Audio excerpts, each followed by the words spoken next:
For decades, Lucille Ball made the world laugh louder than anyone else. But near the end of her life, the sound of laughter faded, replaced by silence, regret, and a single moment that revealed everything she had spent years hiding. When she sat down for what would become her final interview, the fiery redhead audiences adored was gone. In her place was an aging woman carrying the weight of a lifetime success, heartbreak, and the painful feeling of being left behind by the very world she helped build. What she said that day left everyone in the room, and millions watching at home, in tears.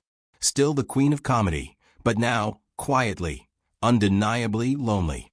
By 1989, Lucille Ball's name was still legendary, but her life no longer felt that way.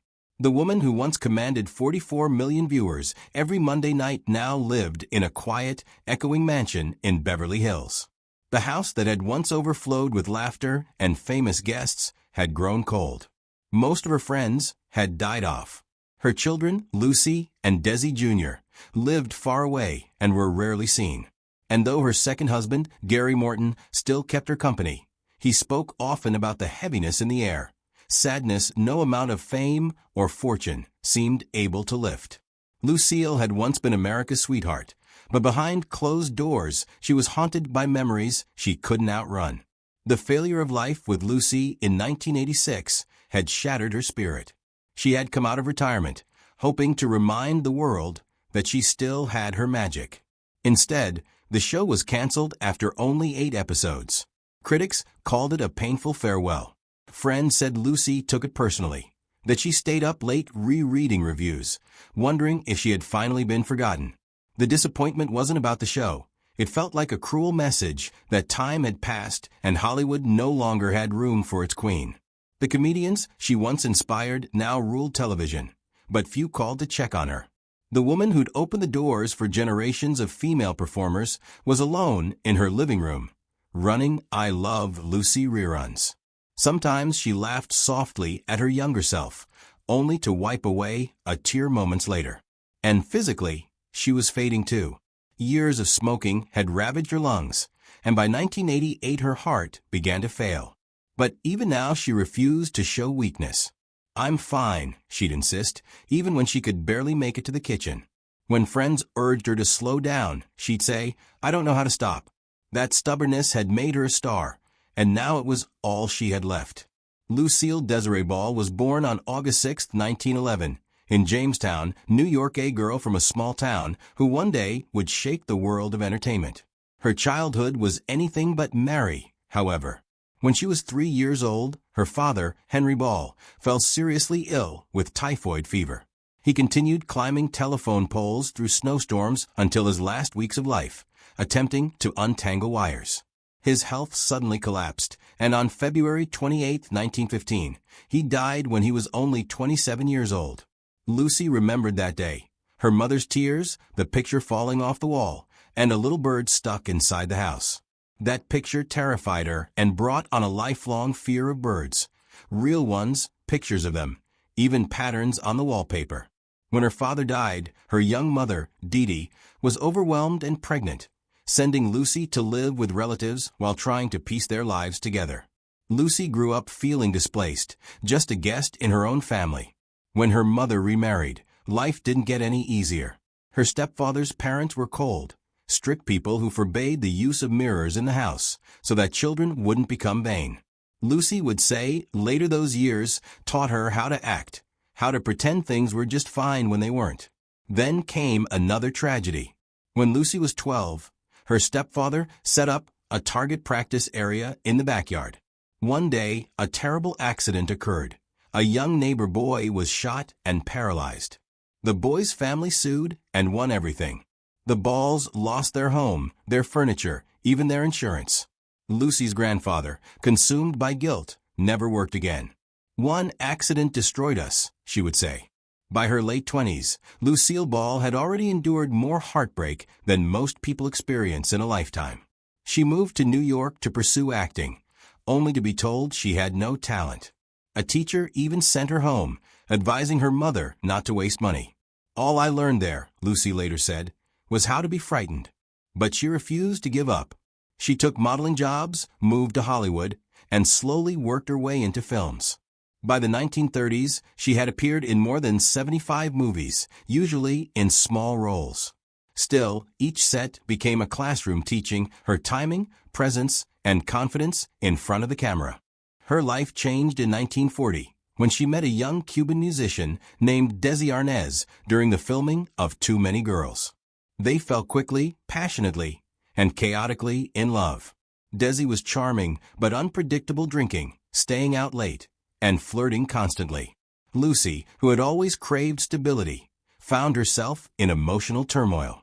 Yet she loved him deeply and believed they could save each other if they worked together. That belief eventually gave birth to I Love Lucy. In 1951, when CBS came to Lucy with a deal to turn her popular radio show into a TV series, she insisted on Desi playing her on-screen husband. But execs opposed the idea, insisting America would never cotton to an interracial couple. Lucy refused to compromise. She and Desi took the experiment on the road with a live stage tour to prove the network wrong. Fans adored them, and CBS eventually caved. I Love Lucy became a national mania. At its height, it outdrew the president's speech. Lucy's physical comedy, fearlessness, and timing made her an icon. But behind the curtain, her marriage continued to crumble under the weight of Desi's infidelity. It was always the same booze and broads, she once said. When the show ended in 1957, their marriage followed. Then came one of the darkest chapters of her life, the Red Scare. In the early 1950s, fear of communism swept across America. Careers were destroyed overnight. In 1953, gossip columnist Walter Winchell hinted that a famous red-haired actress had ties to the Communist Party. Everyone knew he meant Lucille Ball. Headlines exploded. The accusation came from something she had done nearly 20 years earlier. She had registered to vote as a communist solely to please her socialist-leaning grandfather. She never attended meetings or supported the ideology, but in the hysteria of the Cold War, the truth didn't matter. With millions of dollars on the line and I Love Lucy currently in production, the scandal seemed to threaten everything she and Desi had worked for. Lucy confronted investigators head-on, calmly explaining the situation before coolly stating, "I have never been a communist. I have never been involved in anything subversive in my life." Desi was quick to defend her, and during one live performance, he famously shot back, "The only thing red about Lucy is her hair, and even that's not legitimate." The crowd erupted into applause. But behind the cheers of fans and the glow of fame, Lucille Ball's private life was quietly unraveling. When I Love Lucy finally ended in 1957, she was still the most powerful woman in television. She and Desi Arnaz owned Desilu Productions, the studio that would later create classics like Star Trek and Mission Impossible. Yet the success that had once held their marriage together was now tearing it apart. Their arguments became loud, cruel, and constant. "We weren't fighting for love anymore," Lucille once said. "We were fighting to survive." On March 3, 1960, just one day after Desi's birthday and the filming of their final episode together, Lucille filed for divorce. 2 months later, their 20-year marriage officially ended. The world was stunned. To millions, they were still Lucy and Ricky, the lovable couple who made America believe in laughter. But behind the scenes, Lucille had weathered years of betrayal, drinking, and emotional turmoil. Desi later said, "I caused it. My drinking, my temper. I ruined the best thing that ever happened to me." Even apart, their lives continued to be connected through business and love. Lucy bought out Desi's shares of Desilu for $2.5 million, becoming the first woman in Hollywood history to run a major studio. But while she attained unparalleled power, she did not find peace. In 1961, she married comedian Gary Morton, a kind, patient man 13 years her junior. Their marriage endured until her death, but Lucy often confessed that though Gary brought stability, Desi had given her passion. "Gary gave me stability," she said, "but Desi gave me fire." Her children, Lucy and Desi Jr., grew up under the enormous pressure of their family's fame. While Lucy followed in her mother's footsteps, Desi Jr. struggled with addiction and scandal. In the early 1970s, his relationship with actress Patty Duke became a tabloid frenzy. When Duke became pregnant, rumors swirled that Desi Jr. was the father. Lucille was crushed. She saw it as a public humiliation, staining the family name. Though a DNA test years later proved Desi Jr. was not the father, the emotional damage had already taken root. Lucy withdrew further, burying herself in work while privately trying to hold the family together. Then tragedy struck again. Vivian Vance, her co-star, confidant, and best friend, was diagnosed with cancer. Lucille stayed by her side until the end. When Vivian died in 1979, Lucille was devastated.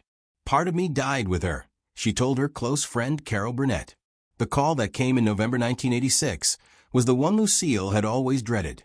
Desi Arnaz was dying. Lung cancer had taken its toll on him, and he only had weeks to live. Despite the divorce and all the years thereafter, Lucille never stopped caring about him. She called often, sent letters, and eventually flew to Del Mar to see him one last time. Their daughter, Lucy, would later describe these moments as tender. They were filled with tears, laughter, and forgiveness. It was November 30th, their anniversary, when Lucille called again. Lucy held the phone to her father's ear and said, "Say what you want to say." All Lucille could whisper were the three words that had always bound them together: "I love you." She said them over and over. Desi, weak but conscious, whispered back, "I love you too, honey. Good luck with your show." 2 days later, Desi Arnaz died at 69. The date was December 2nd, 1986. To Lucille, it seemed as though the last bright light in her world had been extinguished. Just 5 days after his death, she attended the Kennedy Center Honors in Washington, D.C. She hadn't wanted to go, but her family convinced her. Halfway through the ceremony, actor Robert Stack walked onto the stage holding a letter, one Desi had written shortly before his death. He had known she would be honored that week. The New York Times once asked me to apportion credit for "I Love Lucy" among the writers, the directors, and the cast. I said, "Give Lucy 90% of the credit and divide the remaining 10% among the rest of us." Lucy was the show. Viv, Fred, and I were just props. Damn good props, but props nevertheless. "I Love Lucy" was never just a title. As the words echoed through the theater, the cameras cut to Lucille. Her hands shook. Tears filled her eyes. Gary Morton, holding her hand tightly, watched as she broke down. President Ronald Reagan and First Lady Nancy Reagan looked on solemnly. For the first time in public, Lucille Ball, America's Queen of Comedy, cried openly, and everyone in the theater wept with her. It was the perfect final tribute. Desi's last love letter to the woman who had been his partner in art, chaos, and history. Several years later, Lucille gave her last television interview in 1989. She was thinner now, her voice softer, but her wit still sharp.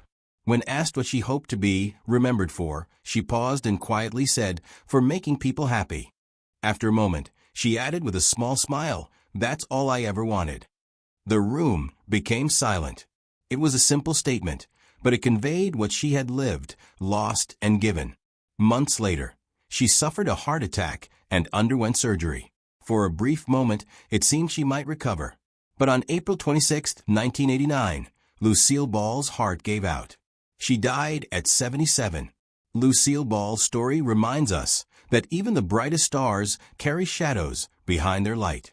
Do you think the world ever gave her the recognition she truly deserved? Let us know in the comments.